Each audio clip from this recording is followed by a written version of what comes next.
안녕하세요. 사연 읽어주는 남예입니다. 오늘도 와주셔서 감사합니다. 구독과 좋아요 부탁드리며 오늘의 사연 바로 시작하겠습니다. 평소에 빵을 그리 좋아하는 편은 아니지만 한참 일하다 잠깐 쉬는 시간에 간식으로 주어지는 빵과 우유는 그 어떤 것보다 맛나게 느껴진답니다. 저희처럼 공사 현장에서 일해 보신 분이라면 제 말이 무슨 뜻인지 아실 겁니다. 온전한 비유일지는 모르겠지만 군대에서의 담배 같은 것이 아닐까 합니다. 힘들게 훈련받던 중 주어지는 10분간 휴식 시간에 피우는 담배는 그야말로 꿀맛이거든요. 사회에서 담배를 피우지 않던 친구들조차 황홀한 표정으로 담배를 피우는 동료들의 표정에 혹해 담배를 입에 물게 되는 일이 드문 일이 아니거든요. 저희에게 빵과 우유가 그렇습니다.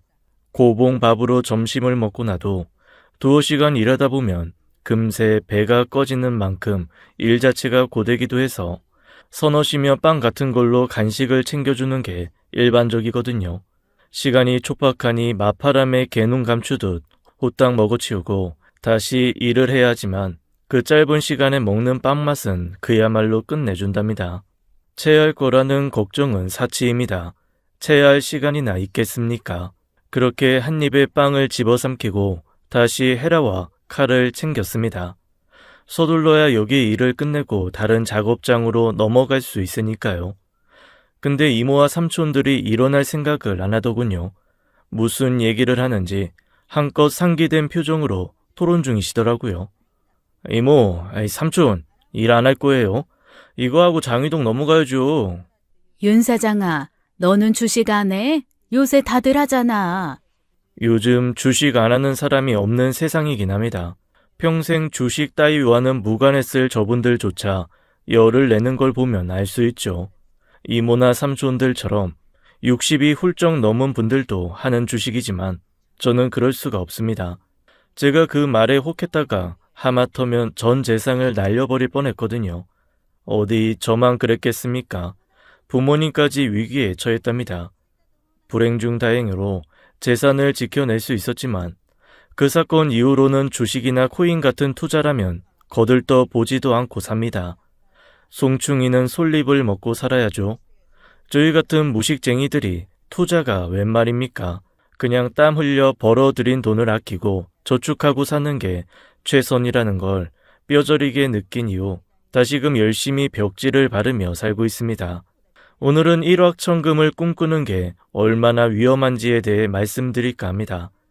세상에 공짜는 없는 법이란 걸 저보다 훨씬 더 잘 아실 테지만 그래도 높아심에 드리는 말이니 한번 들어보십시오. 안녕하세요. 저는 벽지를 바르는 도배쟁이입니다. 40대 중반에 접어든 남자인데요. 지금은 제 팀을 꾸리고 일을 하고 있습니다. 제 밑에서 일하는 분들이 다 60을 넘기신 분들이세요. 그야말로 전문가들이시죠.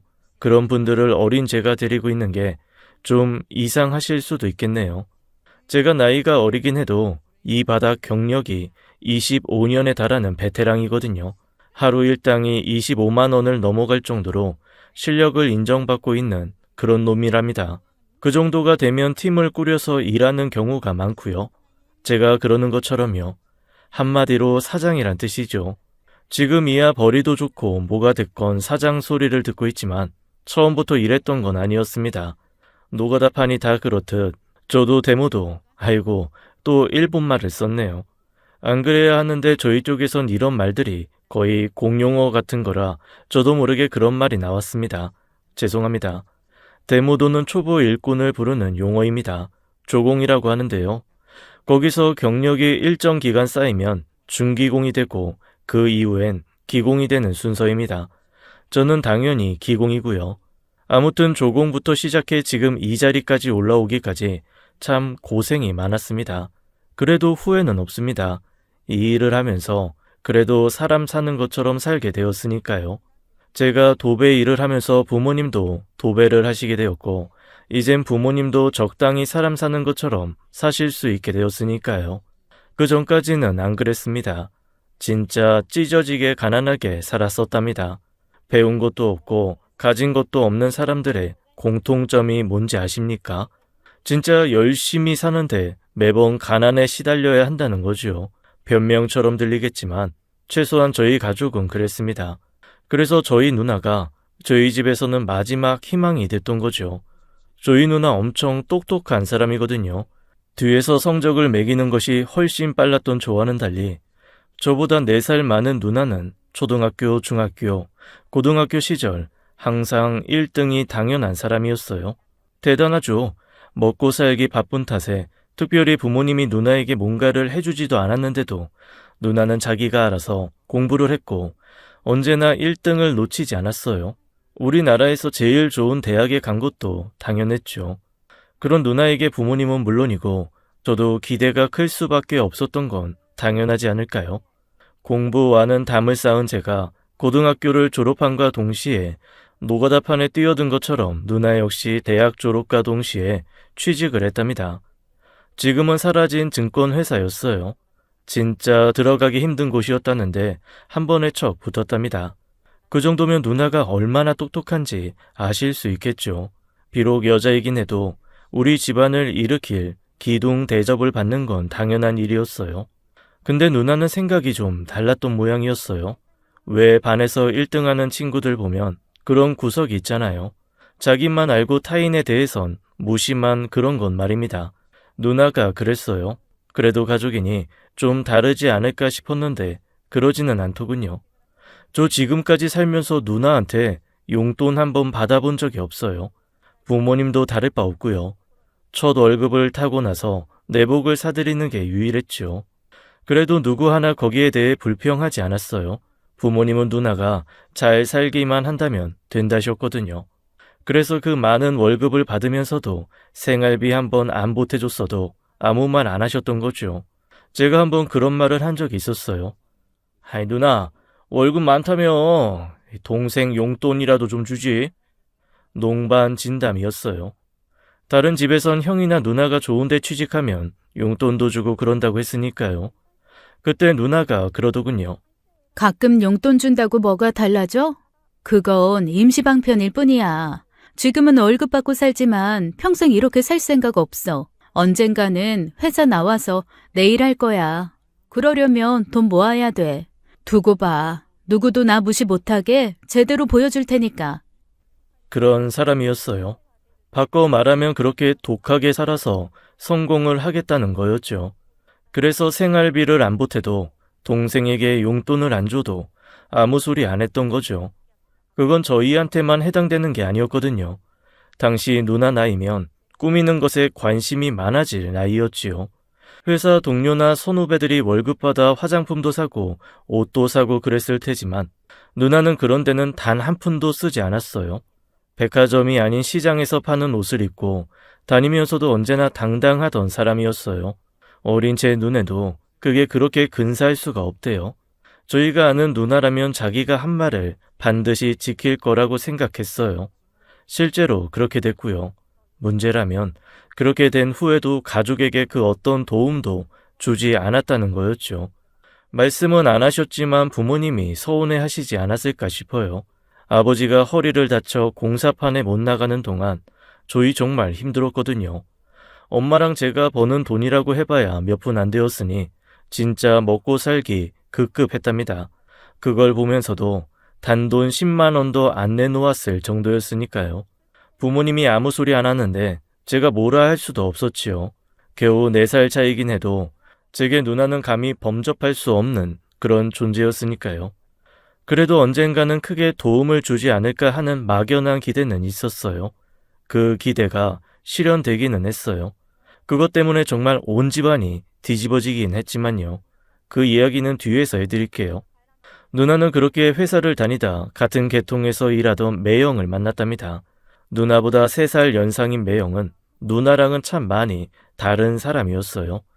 집안이 되게 잘 살았거든요.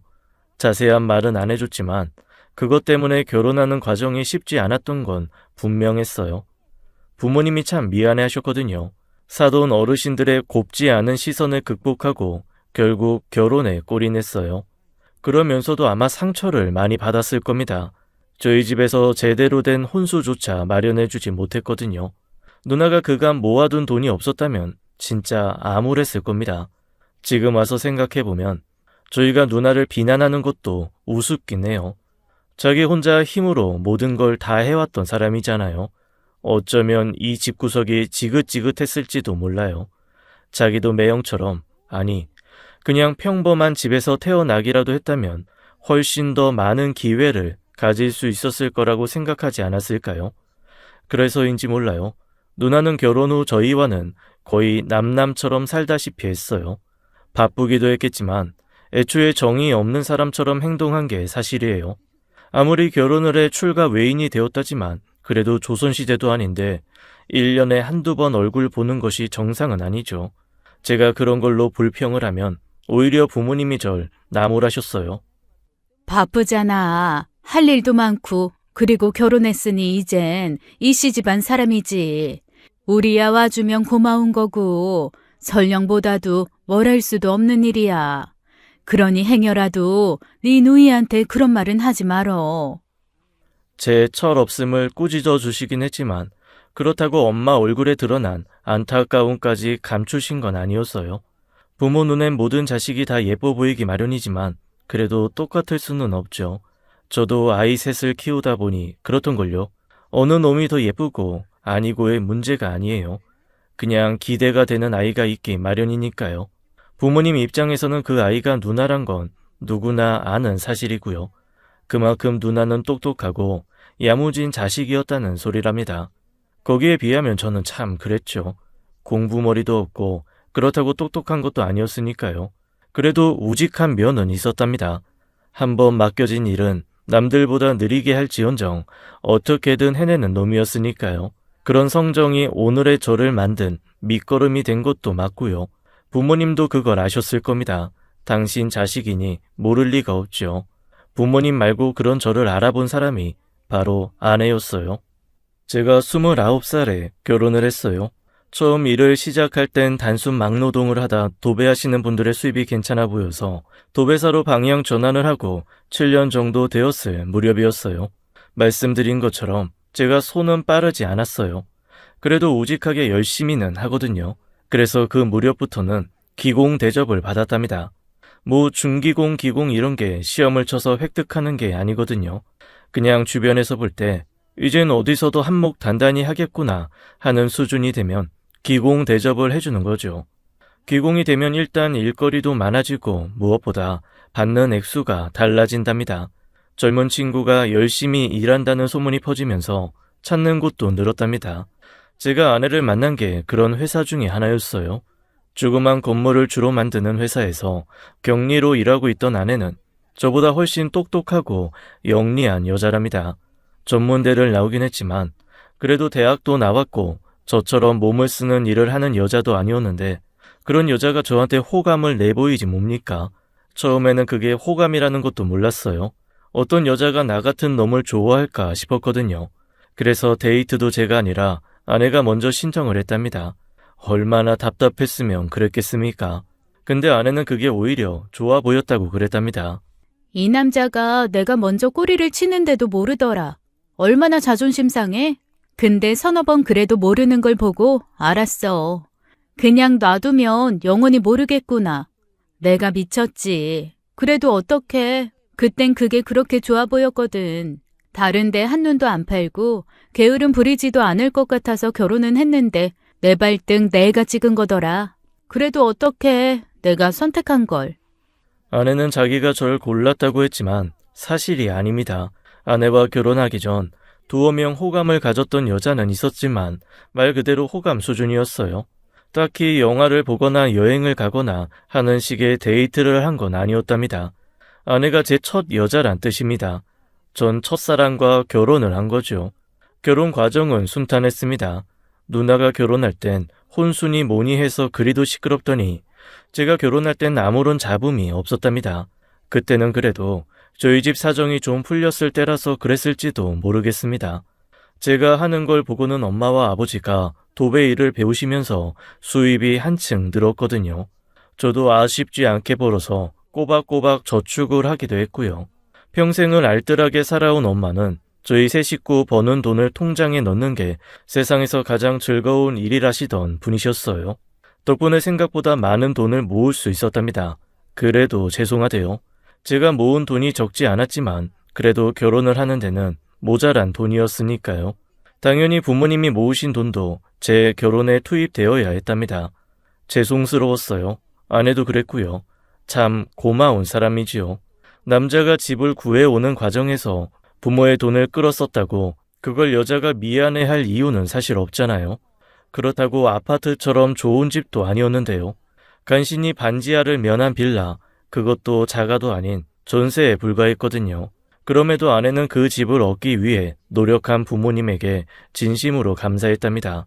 할 말은 아니지만 누나가 조금만 도와줬어도 조금은 더 큰 집으로 갈 수 있었어요. 누나가 꼭 그래야 하는 법은 없지만 그래도 동생 결혼이잖아요. 근데 누나는 100만 원을 건넨 게 전부였답니다. 네, 당연히 큰 돈이죠. 감사한 일이고요. 그렇지만 누나한테는 그리 큰 돈이 아니었어요. 적어도 제가 보기엔 그랬어요. 누나가 사는 강남의 아파트에 비하면 초가집이나 다름 없었거든요. 제가 무식해서 제대로 아는 건 아니었지만 당신 증권사 과장이었던 누나 월급이 대충 얼마인지 모르진 않았거든요. 거기에다 매형은 누나보다 더 연차가 가니 더 많이 벌었을 거고요. 그런 사람이니 더 준다 해도 괜찮지 않을까 생각했던 거죠. 그렇다고 어디 가서 불평하고 그런 건 아닙니다.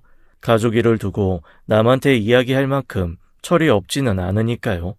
다만 아내한테 지나가는 말처럼 불평조에 이야기를 흘리긴 했는데 그랬다가 된통 혼이 났답니다.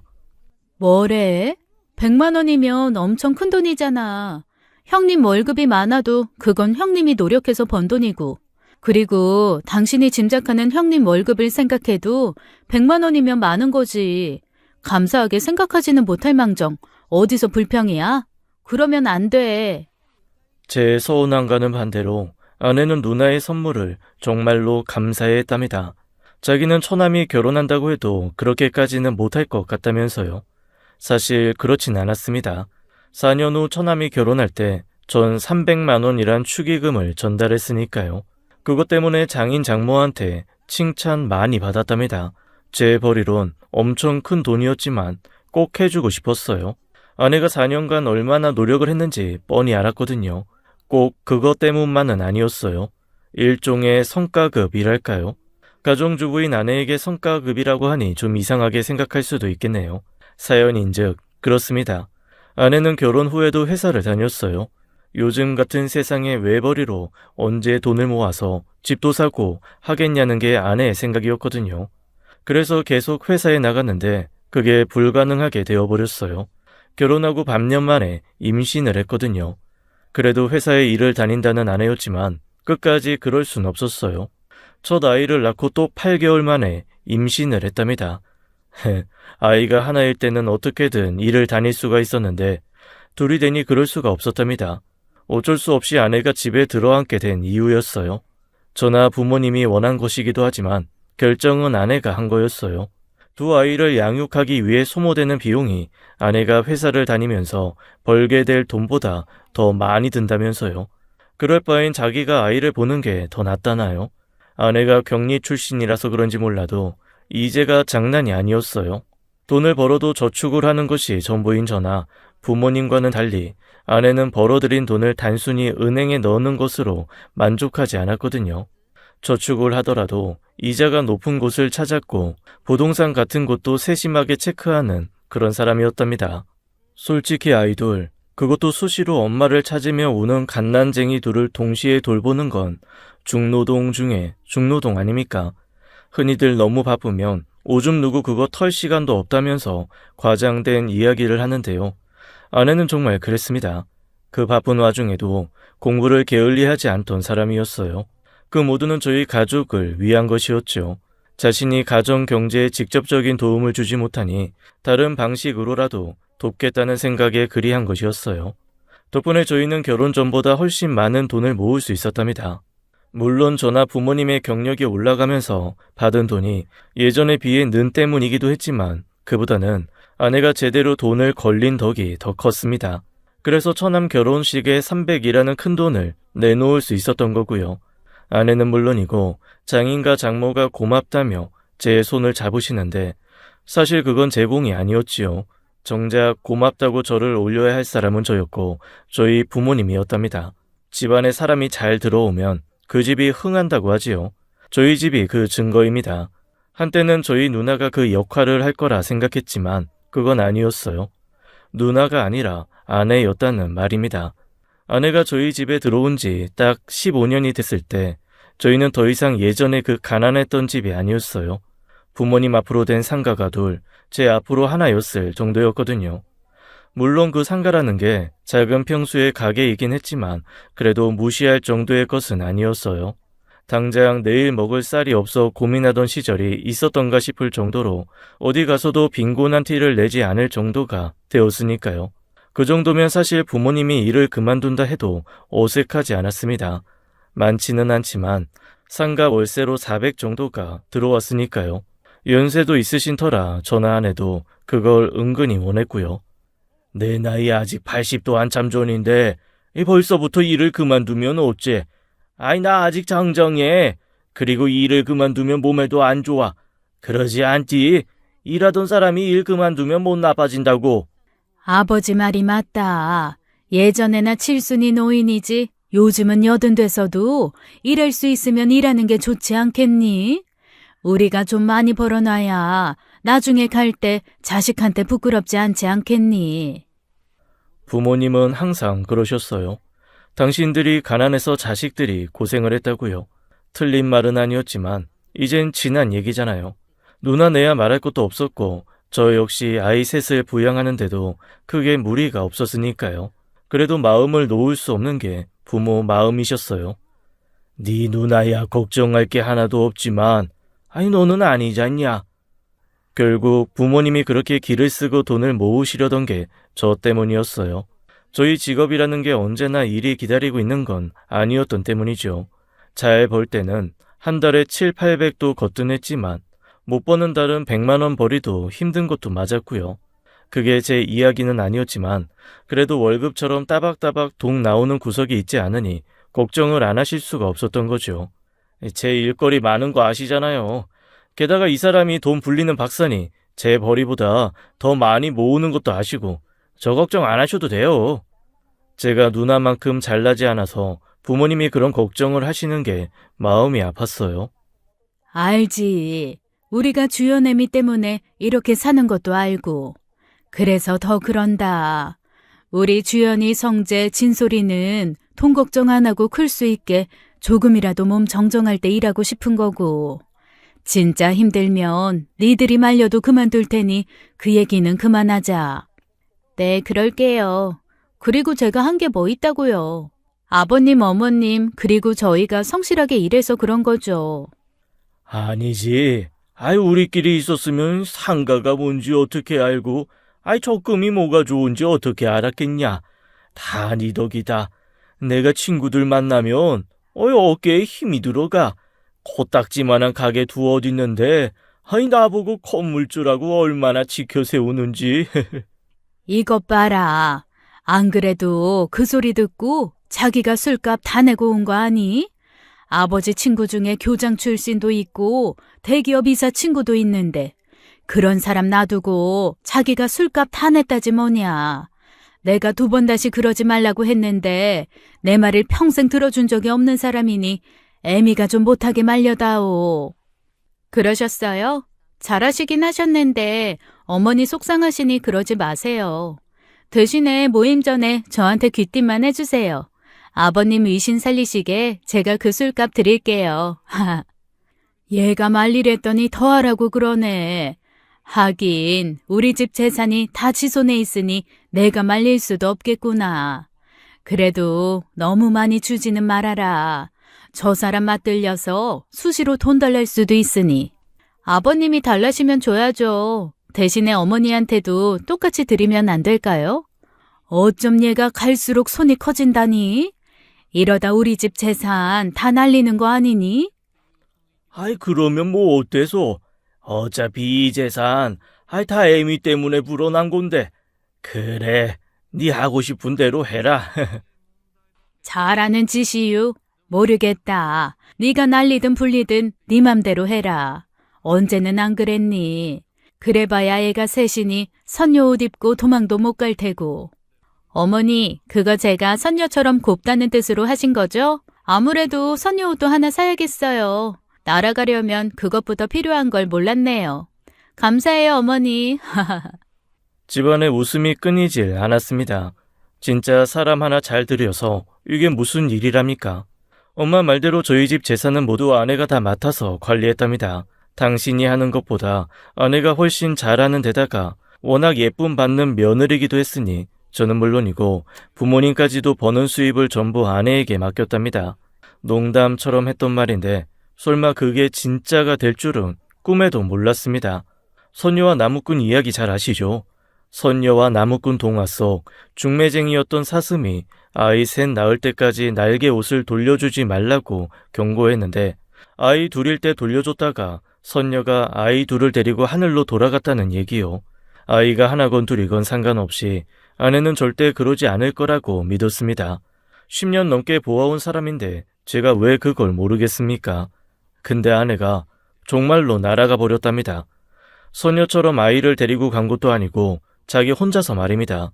도무지 이해할 수 없는 그 사건이 시작된 건 누나가 저희 집에 다시 발을 들이면서부터였습니다. 사실 누나는 언제부터 더 이상 가족이라고 부를 수 없는 그런 사람이었습니다. 1년에 한 번 얼굴 보기도 쉽지 않은 사람이었으니까요. 간혹 엄마가 아내에게 그걸로 인해 빚어진 서운함을 토로하시기도 하셨을 정도였죠. 얼굴을 못 보고 살아도 전화통화는 수시로 하는 게 모녀 사이라지만 저희는 그러지도 못했어요. 언제나 바쁜 누나를 귀찮게 하지 않겠다며 당신이 먼저 전화하시는 걸 극도로 꺼려하신 탓이지요. 그렇다고 누나가 먼저 전화를 하지도 않았으니 그리 된 거였답니다. 저는 더 말할 것도 없죠. 원래 남매나 형제는 죽을 병에 걸리지 않는 이상 서로에게 전화를 하는 사이는 아니니까요. 시쳇말로 무소식이 희소식이라면 사는 거였답니다. 친혈육인 저희보다 누나 소식을 더 잘 아는 게 아내였어요. 저희 누나가 40살 무렵 회사를 나왔답니다. 자기가 입버릇처럼 말하던 독립을 한 거였어요. 매형도 같은 시기 회사를 나왔고요. 그리고 둘이서 회사를 차렸다더군요. 자신들의 전공을 살려 투자자들의 돈을 불려주는 그런 일이었대요. 그걸 아내가 어떻게 알았는지 궁금하실 테죠. 매형이 꽤 전문가이긴 했나 봐요. 증권 방송 같은 데 나와서 상담도 하고 그랬답니다. 그리고 인터넷 사이트 같은 걸 만들어서 투자자들에게 상담도 했고요. 이제에 능한 아내였으니 그런 데에 관심이 많았어요. 모르는 사람이라 해도 찾아볼 판인데 가족이 그러고 있으니 아내가 그걸 안 찾아볼 리가 없었죠. 함께 운영하는 회사였으니 누나의 흔적도 당연히 보였을 거고요. 그래서 아내가 가끔 그런 이야기를 들려주곤 했어요. 그래봐야 저는 전혀 모르는 이야기니 그런가 보다 했지만요. 아무튼 그랬던 사람이 갑자기 집으로 온 겁니다. 다들 깜짝 놀랐죠. 정작 놀라운 건 그게 아니었어요. 죄송해요. 저도 자식 키우고 사니 엄마 아빠 심정을 알겠더라고요. 저희 희재가 꼭 저 같아요. 정없고 자기만 알고. 그걸 보니 부모면서도 서운하더라고요. 엄마 아빠는 더 하셨겠죠. 죄송해요. 이제부터라도 잘할게요. 그 말을 들으니 덜컥 겁이 나지 뭡니까? 사람이 변하면 죽을 때가 된 거라는데 혹시 누나한테 안 좋은 일이 생긴 건가 했어요. 다행히 그건 아니더군요. 누나 어디 아파? 아이씨, 뭐 암 같은 거야? 이게 미쳤지? 그런 거 아니야. 정말 살다 보니 그런 생각이 들어서 그래. 너한테도 미안해. 생전 누나 구실 못해서. 그간 옳게 수고 많았어. 진짜 죽을 병에 걸린 게 아닌가 싶을 정도였어요. 그 차갑던 누나가 180도 돌변해 자신의 잘못을 스스로 말했으니 그런 생각을 안 하는 게 더 신기했죠. 근데 정말 그런 생각을 한 거였어요. 나이가 50이 되니 철이 난 거였을까요? 그게 무엇이건 저희로선 반가운 일이건 분명했습니다. 아무리 남처럼 살아도 가족이니까요. 더군다나 우리 집의 자랑이던 사람 아니었습니까? 아무리 웃고 떠들어도 누나가 빠진 자리는 분명히 존재했었어요. 우리가 노력한다 해도 채울 수 없었던 그 자리를 누나가 스스로 채우겠다고 선언했는데 반갑지 않을 리가 없었죠. 갱년기에 접어든 중년 여성의 변덕일지 모른다고 생각했던 누나는 그게 아님을 몸소 보여주었답니다. 이건 엄마 거, 이건 아빠 거, 그리고 이건 너랑 올케랑 애들 거. 마음에 들었으면 좋겠다. 내 딴엔 좋은 거라고 샀는데 그간 내가 무심해서 가족들이 뭘 좋아하고 산지도 몰랐던 게 너무 미안하더라. 딱 봐도 비싸 보이는 것들이었습니다. 가격이 문제가 아니었죠. 거기엔 누나의 마음이 담겨 있었으니까요. 벌써부터 그릉그릉해진 엄마의 눈가가 그 증거였습니다. 이 비싼 걸 왜? 돈이 남아 돌지? 너무 많아서 귀찮을 정도야. 그러니까 그런 소리 하지 마. 엄마 딸 심각하게 부자거든. 맞습니다. 저희가 그 고생해서 벌었다는 돈조차도 누나에겐 하찮게 보이는 그런 수준이었으니까요. 새삼 누나가 대단해 보이더군요. 저랑 부모님이 하루 종일 벽을 타며 도배해서 버는 돈으로는 엄두도 못 낼 그런 물건들을 아무렇지 않게 사들이는 걸 보니 누나가 얼마나 성공을 했는지 알 것 같았습니다. 하긴 그러니 아내 말대로 TV에도 나오고 회사도 운영하는 거겠죠. 사촌이 땅을 사면 배가 아프지만 형제가 땅을 사면 어깨가 으쓱하다는 걸 처음 알았습니다. 아내 역시 그랬습니다. 성공한 누나를 보며 저만큼 기뻐했거든요. 근데 언제부턴가 아내가 조금 달라지기 시작했습니다. 주식시장이라는 게 일반인들이 상상할 수도 없는 큰 돈을 벌리게 하는 건 알지만 그래도 형님 씀씀이는 너무 과한 것 같지 않아? 누나가 통이 커서 그래. 자기 말대로 우리 기준에서 과한 금액이겠지만 누나한테 별거 아닌 거겠지. 그러면 좋겠지만 좀 이상한 느낌도 들고. 이상한 느낌? 왜? 왜 그렇게 생각하는데? 아내가 걱정하는 이유는 바로 매형의 인터넷 사이트를 보았기 때문이었습니다. 아내가 매형 회사 사이트를 수시로 보고 있었거든요. 공부에 도움이 될까 하는 생각에서였지요. 가끔 이상한 글들이 있어. 아주버님이 사기꾼이니 하는 그런 글들이 올라오거든. 그러다 금방 지워지곤 해. 아무래도 관리자가 지우는 거겠지. 요즘 들어 그런 게 더 자주 보여. 그래봐야 금방 지워지지만. 그거 악플 같은 거 아니야? 인터넷에도 그런 놈들 많잖아. 매형이랑 누나가 잘 되니까 그러는 거겠지. 에이, 겨우 그런 걸로 이상한 느낌이 들었다는 거야? 난 또 뭐라고. 처음 아내가 그런 걱정을 내비쳤을 때 조금이라도 호응을 해줬다면 상황은 달라졌을까요? 잘 모르겠습니다. 그래도 관계가 없진 않겠죠. 누구보다 자기를 믿어줘야 할 남편이 그랬으니 시부모들은 더 했을 거겠죠. 엄마에게 누나는 세상에서 가장 똑똑한 사람이었고 누구보다 더 신뢰할 수 있는 사람이었으니까요. 자기 딸인데 안 그러는 게 이상한 거죠. 누나가 없는 세월 그 자리를 대체한 게 아내였지만 아내는 대체 용품일 뿐이었습니다. 진짜는 누나였잖아요. 그러니 누나를 의심한다는 것 자체를 받아들일 수 없었습니다. 일을 마치고 집에 돌아오는데 전화가 걸려왔습니다. 엄마였어요. 왜요? 혹시 화성 일 때문에 그러세요? 그거 다른 데 넘기기로 했어요. 아무리 해봐도 시간이 안 맞아서. 그게 아니고. 엄마가 뭔가 할 말이 있으신 눈치였어요. 그럼에도 쉽사리 입이 안 떨어지는 걸 보니 심각한 일이었던 게 분명했죠. 몇 번 더 다그치자 비로소 말문을 떼시더군요. 집에 가면 애미 좀 달래줘라. 그러려던 건 아닌데 지 누나 험담하는 것처럼 느껴져서 나도 모르게 발끈해버렸지 뭐냐. 지 딴에는 걱정돼서 하는 소리였을 텐데 내가 너무 화를 냈으니 많이 서운했을 게다. 20년 가까이 살았어도 아내에게 화를 낸 적이 없던 엄마셨어요. 그런 분이 화를 낼 정도면 아내가 단단히 잘못한 거였을 겁니다. 제 생각은 그랬어요. 그래서 혹시 누나랑 매형이 투자자들 돈을 막 쓰는 게 아닌가 했다고? 엄마가 화낼 만도 하다. 우리 엄마 자기도 알잖아. 없이 살아도 항상 정직하게 살던 사람이야. 그런 사람한테 당신 딸이 남의 돈 지 멋대로 쓴다고 그러면 화가 안 날까? 그렇게 말한 거 아니야. 그냥 투자 목적 이외의 용도로 사용하면 문제가 생길 수도 있으니 어머니가 형님한테 넌지시 귀띔이라도 하면 어떻겠냐고 그런 건데 어머니가 그걸 오해하셔서 그런 거야. 그게 그거지. 젊은 나도 잘 모르는 이야기인데 엄마 입장에서는 투자가 어떠니 용도 외 사용이 어쩌니 했으니 누나가 남의 돈 훔쳐 썼다는 걸로 들리지 않겠어? 걱정돼서 그런 거야. 아이고, 알아. 그래도 엄마한테는 그런 말 안 하는 게 좋아. 당신은 누나를 잘 모르니 그런 말 하겠지만 엄마한테 누나는 아빠보다 더 믿고 따라야 할 그런 존재거든. 그건 그렇고 당신 주식 공부 많이 했다. 그런 거 어떻게 알아? 왜 몰라.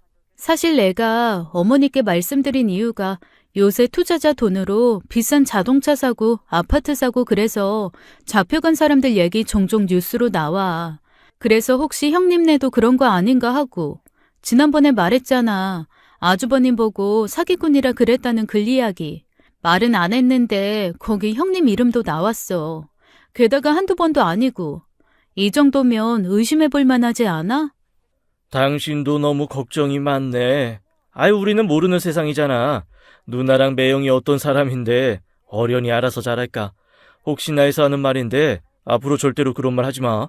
엄마랑 괜히 다툴 생각 아니라면. 생각해보면 제가 참 멍청했습니다. 아내가 이유 없이 그런 말을 할 사람이 아닌 걸 잘 알면서 그땐 왜 그랬는지 모르겠습니다. 가장 큰 이유는 가족을 되찾았다는 안도감 때문이었을 겁니다. 살가운 사이가 아니었던 건 분명했지만 그래도 누나 아닙니까? 누구보다 자랑스러운 그 사람이 우리 가족의 품으로 되돌아오겠다고 용을 쓰는데 그걸 거부하고 싶지 않아서였을 겁니다. 하긴 그조차도 변명일 겁니다. 언제부턴가 전 아내가 누나에 대해 안 좋게 말하면 기분이 나빠지고 있었습니다. 그래서 아내의 말에서 점점 귀를 멀리 했답니다. 자기를 믿어주던 시부모가 그런 건 그래도 이해할 수 있었겠지만 자기 편을 들어줘야 할 남편까지 그러니 아내가 정상적인 선택을 할 수 없었던 거였습니다. 엄마, 아빠, 형배야. 앞으로 나 자주 못 올 수도 있어. 왜? 무슨 일이라도 있는 거냐? 그건 아니고, 모르겠다. 사실 말하면 안 되는 거지만 우리야 가족인데 뭐. 혹시라도 밖에다가 지금 내가 하는 얘기 하면 안 돼. 알았지? 신신당부를 한 누나가 한 말은 누나와 매형의 일에 관한 거였어요. 그 얼마 전 매형 회사에서 대형 투자자의 자금을 관리하게 되었다더군요. 그 돈을 굴리기로 했는데 조금은 불법적인 소지가 있는 일이었대요. 그렇다고 불법적인 건 아니지만 도의적으로 문제의 소지가 있는 일이라고요. 근데 그런 일이 적지 않게 일어나는 일이라더군요. 괜찮은 거지? 뭐 경찰에 잡힌다거나 그런 거면 절대 하지 마. 괜찮아. 불법 아니라니까. 그럴 거면 내가 왜 해? 돈 많은 사람들 다들 그렇게 돈 벌어. 자그마치 700억이야.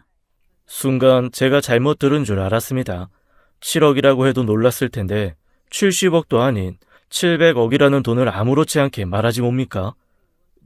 700억? 야, 우리는 100번을 다시 태어나도 못 만질 돈이잖아. 어이구, 뭘 그런 걸로 놀라? 그것보다 더 큰 돈 굴릴 때도 있어. 일상적인 일이라는 말투더군요. 이런 누나를 의심한 아내가 바보같이 느껴졌답니다. 700억을 주무르는 사람이 남의 돈을 함부로 쓸 리가 없었으니까요. 그러나 더 놀라운 건 이어진 누나의 말이었습니다. 왜 못 만져? 잘 됐다. 그냥 이번 기회에 너랑 엄마 아빠도 해버려. 뭘? 누나 말은 그랬습니다. 어차피 그 돈을 굴리면 적게는 서너 배에서 많게는 10배 가까이 불어날 거라더군요. 잘 되면 20배도 안 될 게 없다고 그랬답니다. 제가 멍청한 건 아는데 곱하기가 안 되더라고요.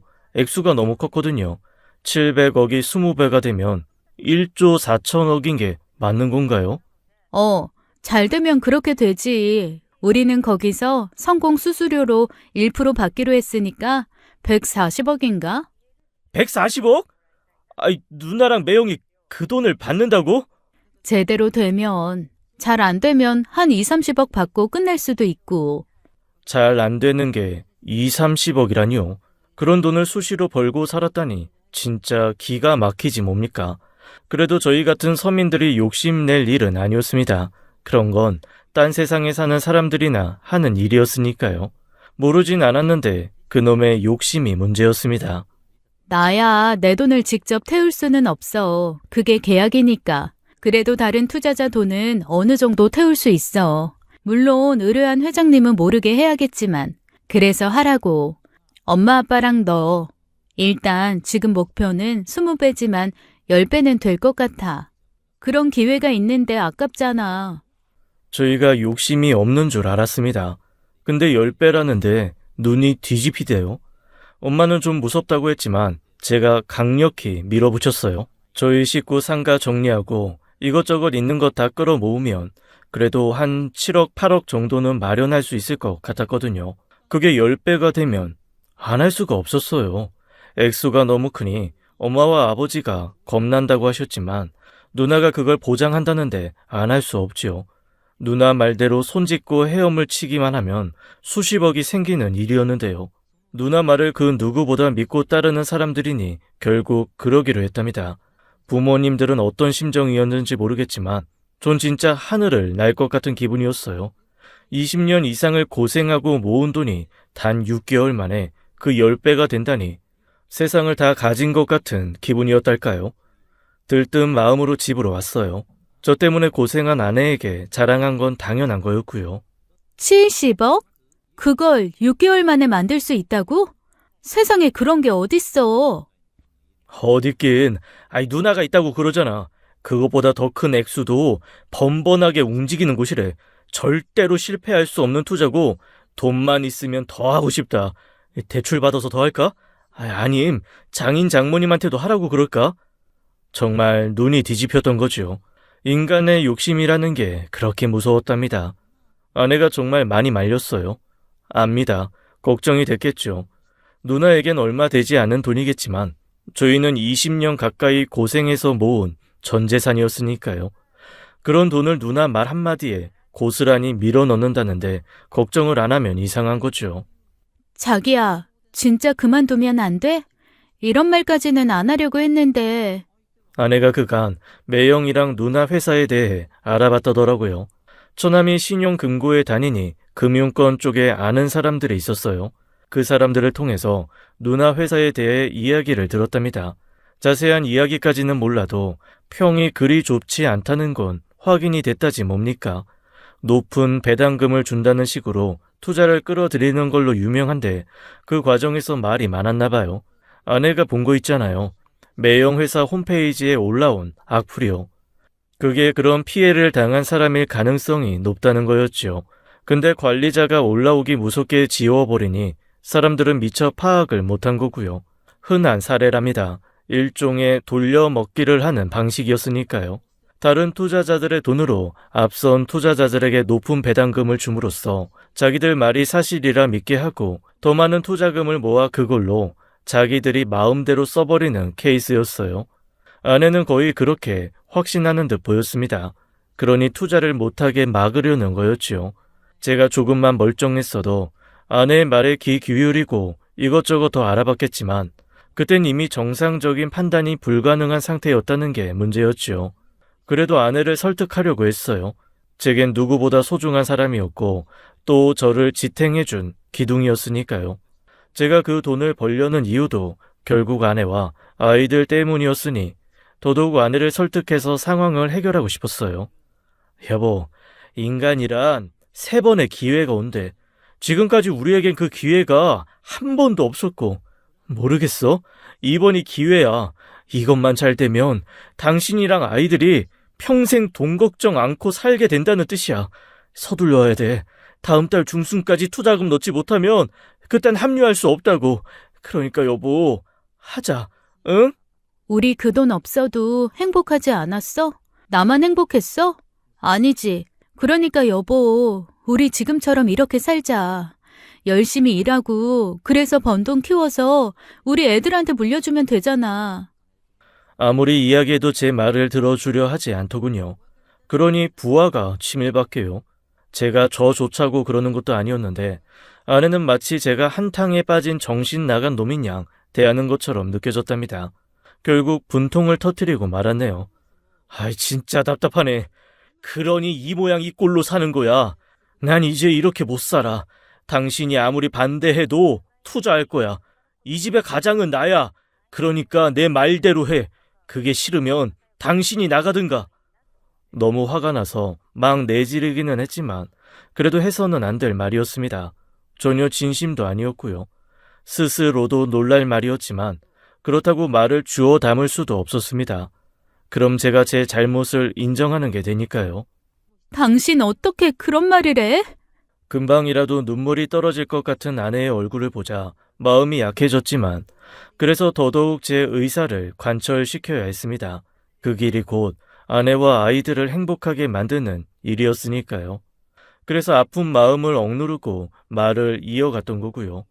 가장 말조차 안 듣는데 내가 무슨 수로 가족을 지켜. 그만 이야기하자. 다다음 달 중순까지는 지금 있는 거 다 현금화 시키는 걸로 하자. 내 말 알았지? 좀처럼 물러서지 않는 제 모습에 아내도 질렸던 걸까요? 고개를 끄덕였습니다. 말은 하지 않았고요. 그날 이후 계속 그랬어요. 결혼 이후 처음 겪는 불화여서 너무 불편했지만 일만 끝내고 나면 아내도 제 마음을 이해해 줄 거라 생각했기에 불편을 감수했답니다. 설마 아내가 그런 생각을 하고 있을 줄은 몰랐어요. 여느 날처럼 일을 끝내고 집으로 왔죠. 사실 일손이 제대로 잡히지 않았어요. 조만간 수십억을 가지게 될 텐데 그깟 도배 일이 무엇 그리 중요하겠습니까? 덕분에 일을 의뢰한 곳에서 컴플레인을 듣기까지 했습니다만 그 역시 개의치 않았습니다. 그 꿈이 산산조각 났습니다. 아빠, 오늘 저녁은 시켜 먹어야 할 것 같은데. 고등학생이던 큰딸이 뭔가 먹고 싶어 그러는 줄 알았습니다. 아이, 그러지 뭐. 엄마한테 허락은 받았고. 엄마? 몰라. 나 오니까 없던데. 어디 갔나? 아빠한테 이야기 안 했어? 이야기는 없었습니다. 다툼 이후 대화를 않고 있었으니까요. 일단 딸이 먹고 싶다는 피자를 시킨 뒤 안방으로 들어갔습니다. 옷을 걸고 나오려는데 침대 한가운데 무언가 놓여있더라고요. 편지였습니다. 왠지 기분이 싸하대요. 애가 셋이라서 애들을 데려가지는 못할 것 같아. 미안하지만 애들은 당신한테 부탁할게. 나 찾지 마. 나 이 집 와서 18년을 열심히 살았어. 그러니 그 정도는 위자료라고 생각해줘. 잘 지내. 무슨 소린지 모르겠더군요. 그러다 문득 생각이 미치더군요. 주변 부동산에 전화를 돌렸습니다. 아내가 저희 상가 가게 세 채를 모두 팔아 현금을 챙긴 사실을 확인했습니다. 그리고 그 돈 전부를 챙겨 달아나 버린 거고요. 집이 발칵 뒤집어졌습니다. 그렇게 믿었던 아내의 배신이었으니 충격은 한층 더했고요. 그러나 가장 화를 낸 건 누나였습니다. 그게 말이 돼? 엄마 가게고 아빠 가게인데 그걸 어떻게 걔가 마음대로 팔아? 마음대로 팔 수 있었습니다. 명의야 그렇다 쳐도 인감이니 도장이니 하는 모든 것들이 아내 손에 있었으니까요. 무엇보다 아내가 처음부터 끝까지 발품을 팔아 마련한 것이었으니 부동산 사장도 아내가 실질적인 주인인 걸 알기도 했고요. 그런 아내가 팔겠다니 의심할 이유도 없었던 거죠. 걔 뭘 믿고 그 많은 재산을 맡겨? 정신이 있는 거야? 다른 사람이라면 몰라도 아내는 믿을 수밖에 없었습니다. 자기 말대로 그 오랜 세월 우리 가족을 위해 헌신하고 헌신한 사람인데요. 그런 사람을 안 믿으면 누구를 믿겠습니까? 그럼에도 누나의 말에 대꾸를 할 수가 없었습니다. 눈앞에 펼쳐진 광경은 아내가 우리 전 재산을 가지고 달아났다는 거였으니까요. 환장하겠네. 돈 급한데. 돈이 급하다니. 아니, 내 말은 빨리 투자금 종료되기 전에 넣어야 한다는 거지. 내가 말했잖아. 시간 지나면 넣고 싶어도 못 넣는다고. 어떡하지? 일단 경찰에 신고부터 해. 쥐가 가면 어딜 가겠어? 그 돈 다 쓰기 전에 신고해서 잡자. 잡으면 가만 안 둬. 아무리 괘씸해도 그건 안 될 일이었어요. 제 아내였고 아이들 엄마니까요. 그런 사람을 처벌받게 할 수는 없었어요. 그건 부모님도 같은 생각이었고요. 다들 왜 그래? 그 불려시가 뭘 어쨌길래 이러는 거냐고. 네가 안 하면 내가 할 거야. 아무리 그래도 신고만은 할 수 없었어요. 하던 일을 다 접고 사방팔방 찾아 나섰지만 아내는 땅으로 꺼지기라도 한 듯 모습을 감추었답니다. 그렇게 시간이 흘렀습니다. 누나가 말한 투자금 종료일이 다 되도록 아내는 나타나지 않았고요. 당연하죠. 돈, 그것도 고스란히 현금으로 가지고 갔는데 제 발로 나타날 리가 없지요. 누나는 수시로 전화를 걸어 독촉했지만 방법이 없었어요. 그렇게 또 한 달이 지났어요. 투자금 납기일이 훌쩍 지났으니 수십억의 꿈은 허공으로 흩어진 후였죠. 내가 사정사정해서 기일 연장했어. 그래도 올해는 못 기다려. 너도 찾아볼 때 다 찾아봤다면서. 처가에도 없고 처남도 모른다니 아무래도 작정하고 숨은 게 분명해. 처음부터 돈을 갖고 튀려던 거지. 그냥 경찰에 신고하자. 그것밖에 답이 없어. 그 즈음 참 복잡한 마음이었습니다. 좀처럼 믿어지지 않던 아내의 배신이 진짜일 거라는 생각이 굳어지기도 했고, 또 계속 누나의 말을 듣다 보니 아내가 처음부터 그런 생각을 가지고 있었던 게 맞을 것 같다는 생각까지 겹쳐진 때문이었습니다. 그래서 한사코 마다하던 신고도 해야 하지 않나 싶기도 했고요. 그럴 필요가 없었습니다. 신고한 것도 아닌데 경찰이 저희 집에 왔으니까요. 여기 윤미경 씨 계시죠? 제가 윤미경인데요. 누구시죠? 땡땡서 경제범죄수사 3팀 땡땡땡 경사라고 합니다. 윤미경 씨를 특정 경제범죄, 가중처벌 등의 관련 법률 위반, 사기, 유사수신 행위의 규제에 관한 법률 위반 혐의로 긴급 체포합니다. 안 좋은 일은 쌍으로 일어난다던 말이 맞더군요. 누나가 경찰에 체포되었답니다. 매형도 집에서 체포되었고요. 높은 배당금을 준다며 투자자들을 유치하곤 실제로 있지도 않은 투자를 한 것처럼 속여 피해자들의 돈을 갈취한 혐의였습니다. 실제로 돈을 투자할 계획도 없이 투자자들의 돈을 계획적으로 끌어모은 뒤 자신들이 사적 목적을 위해 사용했다는 이유로 사기 행위에 해당하는 일을 저지른 거였어요. 아내가 전에 말했던 바로 그 일이었습니다. 아내의 말이 진짜였던 거죠. 결국 누나와 매형은 각각 징역 1년 6개월의 실형을 선고받고 감옥에 수감되었습니다. 아내의 행동도 충격이었지만 그보다는 누나의 사기 행각이 더 큰 실망을 안겨준 일이었답니다. 적어도 부모님에겐 그랬겠죠.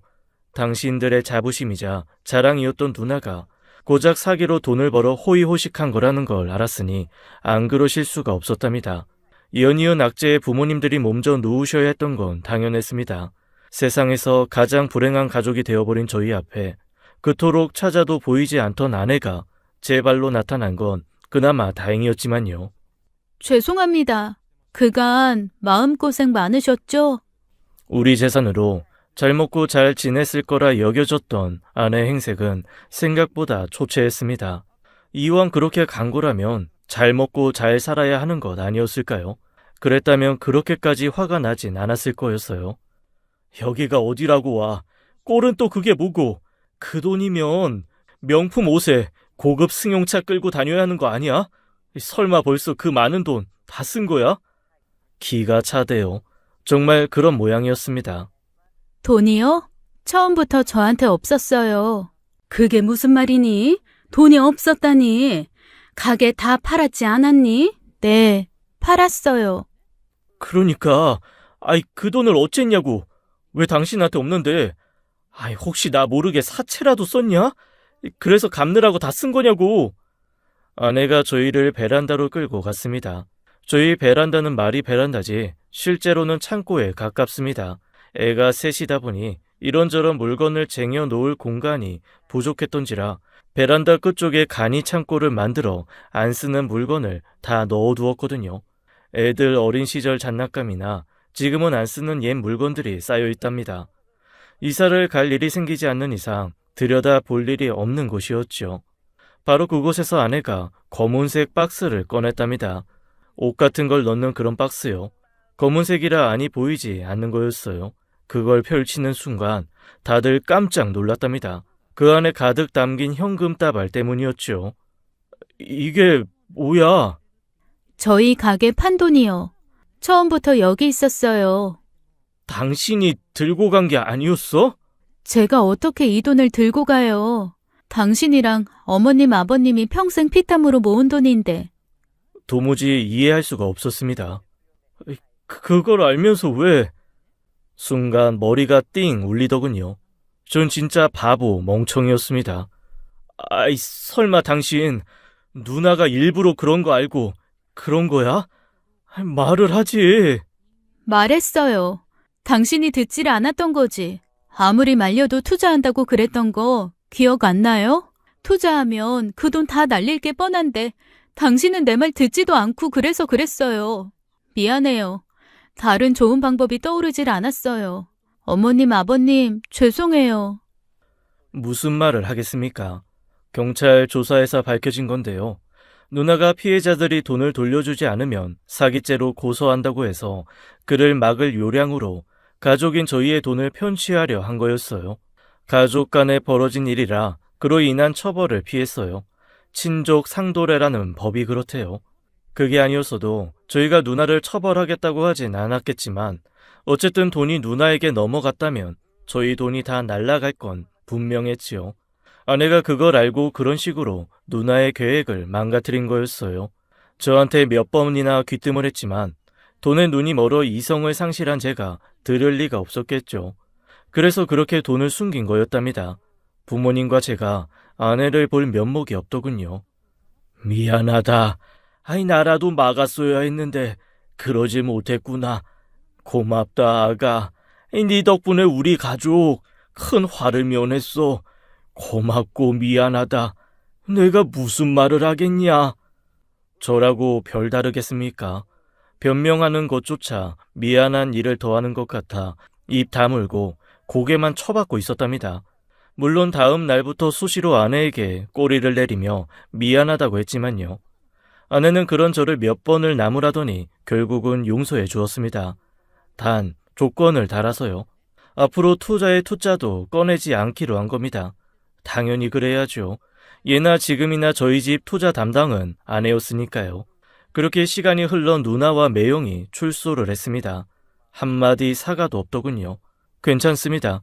이제 누나는 더 이상 저희 가족일 수 없으니까요.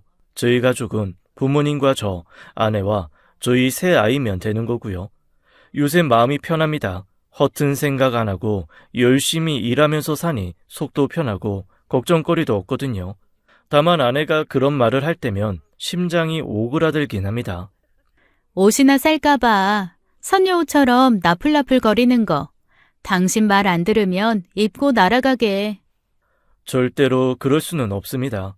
제가 어떻게 다시 잡은 사람인데요. 죽을 때까지 옷자락 꼭 붙잡고 졸졸 따라다닐 계획입니다. 제가 멍청하긴 해도 그 길만이 제가 살 길이란 걸 잘 알기 때문입니다. 제 말이 맞죠? 지금까지 사연 읽어주는 남녀였습니다. 끝까지 함께 해주신 여러분 감사드리며 저희는 다음 사연으로 돌아올게요. 감사합니다.